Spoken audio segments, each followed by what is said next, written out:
Hi, I'm Ben Ashwell, the editor of IR Magazine and Corporate Secretary here at the ESG Integration Forum in New York. I'm joined by Ben Kruse from AT&T. Thanks for joining me, Ben. Thanks so much. It's a pleasure to be here. Thanks, Ben. Absolutely.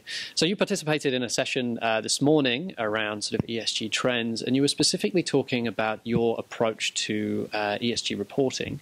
You mentioned that you have a sustainability report, but then also produce, I think it was 20 sort of deep dives, subject-specific deep dives. So curious about how you came to do that, have that approach, how that came to be, how you put that together. Sure. So I've had responsibility for AT&T's ESG reporting practice for about 4 years or so. This was a format that existed at least for a couple of years before I took that role.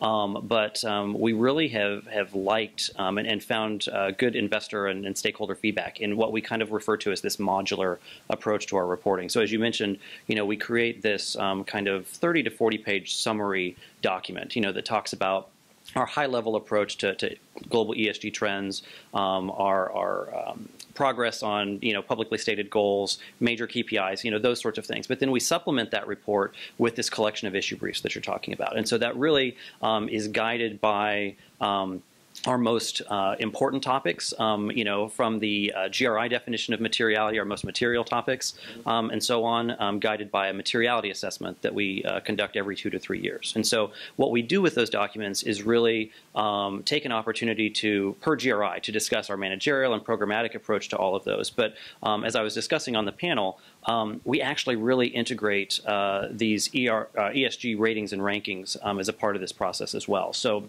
we really kind of begin with the end in mind, if you will, and we take all of the questions that were asked by these various surveys, be it RobecoSAM, ISS, CDP, Sustainalytics, the whole gamut of them, if you will. And we go out to about 200 to 300 subject matter experts throughout the business and ask them to literally answer those questions for us. We compile that data into these issue briefs by topic. That way we can really be assured that we're being fully responsive to what those organizations and the stakeholder communities are asking for and looking for.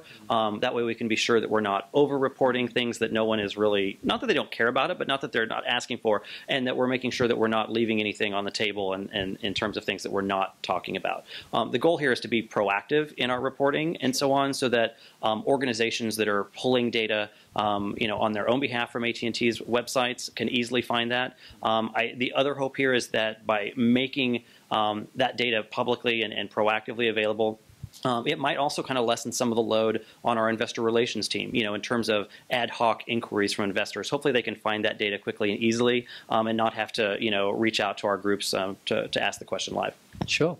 And so have you seen a difference in terms of how you perform with those ratings groups, as you mentioned, because you're trying to be proactive, because you're trying to look at the information that they're considering to then factor that in? How has that influenced how you perform with the RobecoSAMs, MSCIs of the world? Sure. So I think that is part of an overall approach to our engagement with those organizations. And I think if I can underscore anything, it's really you have to be actively engaged, with those organizations. So hopefully this is a part of that equation, but also it's reaching out and making sure that you can find your respective analyst for your industry, right? And say, hey, I don't fully understand the score or the feedback that we got on a particular topic. Help me understand what you're looking for. How can I be more responsive and make sure you have the most up-to-date information from AT&T on that topic? So it's both. I mean, part of it is this issue brief, this proactive reporting, but it really is the value of that direct one-on-one engagement, understanding what they're looking for, making sure they've got the best information and the latest and greatest information. And how long are these issue briefs? Not lengthy at all. I mean, and that's really the whole point is to make them succinct. So I would say most of them are 1 to 2 pages in length. They're all online, so they're all HTML. So it's sometimes a little bit difficult to tell, but really, I think if you were to export them into a PDF or something, no more than 4 pages. And again, that's to make sure that they're digestible, that people can find the topic they're looking for and succinctly find that update that they're needing. Sure. Excellent. Well, Ben, thank you so much for joining me in this video and for participating in our event today. No, thanks so much, Ben. What a great conference. Cheers. Thank you.